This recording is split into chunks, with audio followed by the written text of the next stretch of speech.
Hi, I decided to study in a different country because I believed it was going to be a fantastic experience, which it was. It really was one of the best experiences I've ever had.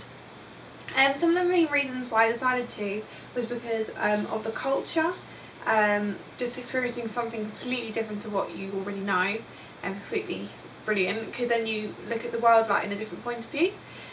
Also the travelling, just experiencing the world. I went to many different places like New York, Chicago, Vancouver, which is Canada, Seattle and Minneapolis and Duluth.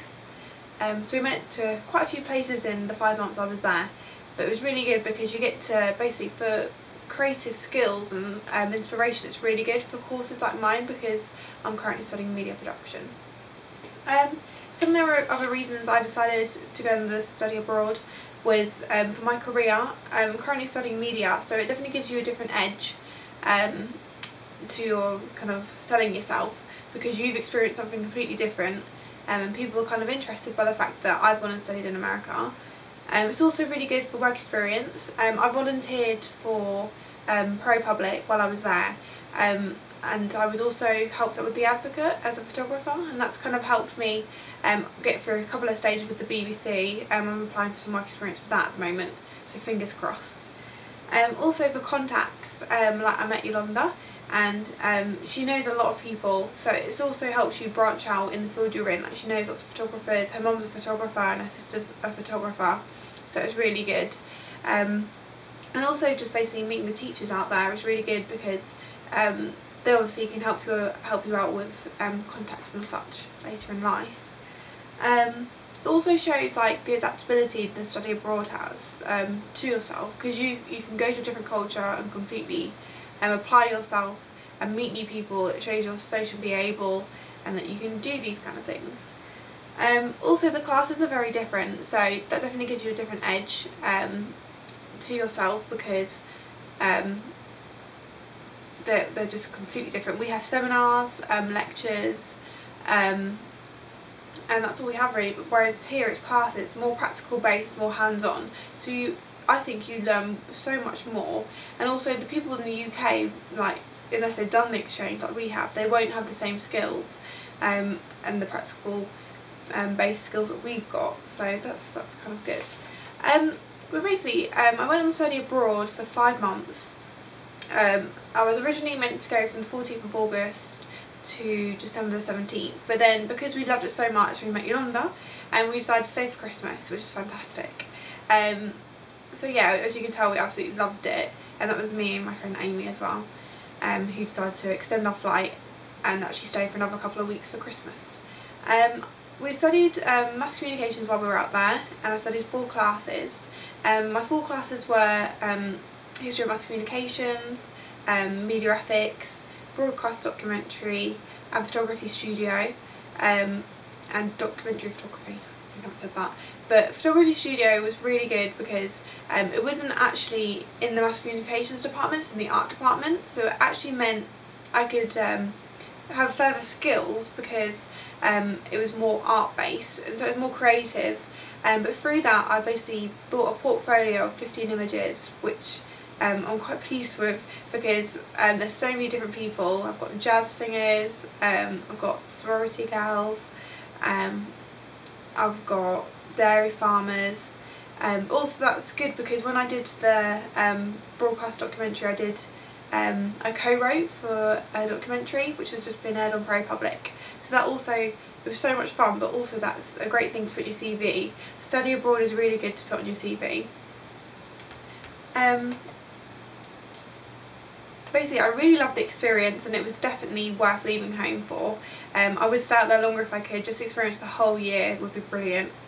It was great as well because we'd chosen somewhere that actually spoke English, so you know we didn't have to have the language barriers, but in a sense we did still, because in America you use different kind of words for different things, like obviously crisps and chips, so and just other random things like trousers or pants, and that kind of thing. But that was kind of an initial culture shock, I guess, because even the smallest things where you say things, people pick up on them.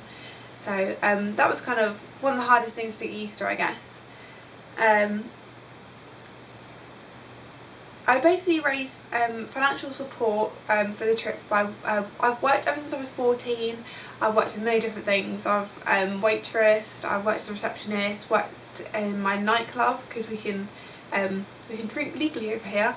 So, and I worked in my local pub. Basically during the summer, when I finished university in May, I worked flat out. I had 2 jobs. I was working down at an ice cream shop and a gift shop, and I also worked at my local pub and my nightclub and the restaurant. So basically I just worked day and night to try and get my funds up. So that's how I managed to afford it, because when you come out there you have to pay for visas, which is quite expensive. It costs around £200 £300, which is like $350, so it's quite expensive. And then for health insurance, which was another £120, which is around $200, and then you have to pay for your flight, which was £800, so that's like $1,100, something along those lines. So it's quite expensive. So altogether I spent quite a lot on just outgoing there, but it was definitely a worthwhile thing to do. Like, it's definitely given me that extra like plus on my CV, and just the experience altogether. You can't beat it, to be honest with you. Yeah, basically I would advise, if you're thinking of going on a study abroad, I'd start getting your funds up as soon as you can, because you're going to need them. And even just get a little bit of extra money, because when you're out there and you don't think you're going to spend that much when you're there, and you say, oh, I'll only go on a couple of trips. Once you're there you want to do everything. So I just advise to get as much money together as you can. Like, we weren't betting on the fact we were going to extend our flight, but we ended up doing that because we had such a fantastic time. The type of activities I did day to day, we would obviously go to class, and we'd go to Keezy, which we weren't so keen on because we're not used to that here. You basically self-cater, and you also live in a flat of 6 people and you live in your own rooms. But whereas in America you have a roommate, which is very different. I didn't like it too much, and I was quite glad to come back and actually have the opportunity to have my own room. And Keezy is okay. I mean, you have your meals done, which is good, and you can go in at most times until it shuts, which was a little bit annoying. And yeah, the food wasn't that nice, but I mean, still, it's part of the experience, and you get to meet people through going there, and it's very social, so it's pretty good in that way. It was for just 1 semester, so that was 5 months.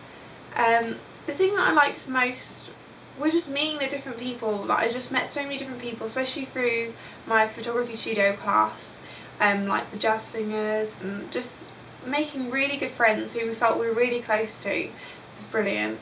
The thing that I liked the least was probably having a roommate. I didn't like the fact you couldn't have your own space. That wasn't so good, because obviously when you're studying abroad you want to have your own space and, you know, your own peace. You know, sometimes you do get a little bit homesick, but you kind of get over it, but you just need your own space for a bit, so that was a little bit irritating, but apart from that it was all good. And the biggest culture adjustment for me was probably getting used to all the words, and also having the car on the wrong side of the road. Every time we turn around a corner it used to frighten the life out of me. Yeah. Weird foods and such, like, they were quite difficult to get used to. Some like sloppy joes that looked horrible, and just the very greasy food was kind of hard to adjust to. But I did come to like gherkins, pickles. They're very good. So the average cost would probably be around a lot of money. Probably I'd go out there with like $3,000 spending money. That seems crazy, but if you want to do a lot of travelling, that's the way to go. Or if you don't travel, then just pay for your flights, you know, pay for your visas and your health insurance, and you just want over a grand to do that probably. So yeah, I chose MSUM because basically it's the only partnership with Lincoln University, which I'm currently at. so basically there's always been an ongoing exchange. It's been going on for a while now, but that was the only one we could actually choose, so that's why I chose to go there. But they basically reflect each other. Lincoln is quite like Moorhead. They're quite kind of small towns, where there's quite a community kind of feel. It's all on campus, so, and the halls are just literally around the corner like the ones in Lincoln, so it's quite similar in that sense. But I gained from basically going to MSUM, it's more a community feel, so now I feel like I try and be more friendly with people because everyone was so nice to me when I was in Moorhead, and that's kind of the Minnesota nice thing. So now I try and be a bit nice around campus and say hello to people.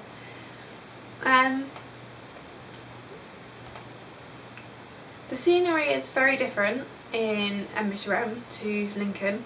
There's lots of trees and lots of squirrels, whereas in Lincoln it's more, well, they spent millions and millions on refurbishing the campus and building all these new swanky buildings, and it's sort of like quite clinical and very clean, whereas it's got more authentic feel at in MSUM, sorry. So I did like it though. In MSUM Moorhead, there's not many places to really go sightseeing, and there's more like you can go to the lakes, which we loved, and you can also go to like the outdoor swimming pool, go down to Broadway. We went and got ice cream, and there's the old cinema, which is quite cool, and there's also the art museum. It's got like a really old building outside, which is just cool to go look around. So that was good. Basically, I would just really recommend study abroad. It just gives you that, life experience, which I think is essential to any young person's kind of like going away from home, really finding your own feet. And through doing that, I found some really great friends. So it's been really good. It did cost a lot of money, and I would definitely do it again if I could. I'd go straight back out to MSUM if I could. But I think it'd be brilliant to experience a different culture, maybe where somewhere in Europe. I like experiencing the completely different side of things to what's here.